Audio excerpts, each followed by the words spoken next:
தேர்தல் நேரத்தில் அடிக்கடி தமிழ்நாட்டிற்கு வரும் பிரதமர் நரேந்திர மோடி தமிழ்நாட்டிற்கு எந்த திட்டத்தையும் அளிக்கவில்லை எனவும், சங்கிகளின் காலை பிடித்து பதவிக்கு வரவேண்டிய தேவை தனக்கு இல்லை எனவும், எடப்பாடி பழனிசாமியை இந்த தேர்தலோடு மொத்த தோல்வி பழனிசாமி ஆக்கி வீட்டிற்கு அனுப்ப வேண்டும் எனவும் துணை முதலமைச்சர் உதயநிதி ஸ்டாலின் கடிந்துரைத்துள்ளார். தேர்தல் அறிவிச்சோடனே மோடி வராருல, வாரத்துக்கு ஒரு வாட்டி வந்துட்டு போறாருல, தமிழ்நாட்டுக்கு ஏதாவது திட்டங்கள் வந்துட்டு போதா? ஒரு திட்டங்கள் வருதுல. போன பட்ஜெட்ல, ஒன்றிய பட்ஜெட்ல தமிழ்நாட்டுக்கு எந்த திட்டமும் ஒதுக்கீடு செய்யல. தமிழ்நாடுங்கிற பேரே பட்ஜெட்ல இல்ல. இப்படி தமிழ்நாட்டை தொடர்ந்து புறக்கணிக்கக்கூடிய ஒன்றிய பாஜக சங்க கூட்டத்தை நாம புறக்கணிக்கணுமா வேணாமா? அதைத்தான் நான் சொன்னேன்.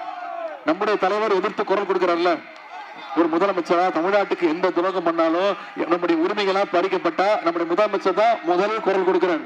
கரெக்டா? ஆனா எதிர்கட்சி தலைவர் திரு எடப்பாடி பழனிசாமி என்ன பண்றாரு? அதைத்தான் சொன்னேம்மா. நீங்க ஒரு முரட்டு பக்தர்கள் பார்த்திருப்பீங்க, முரட்டு தொண்டர்கள் பார்த்திருப்பீங்க. திரு எடப்பாடி பழனிசாமி மாதிரி ஒரு முரட்டு அடிமையை எங்கேயாவது பார்த்திருக்கீங்களா? இதைத்தான் சொன்னேன். இதெல்லாம் கெட்ட வார்த்தையாமா? இது சொன்னதுக்கெல்லாம் கோச்சிக்கிட்டாரு.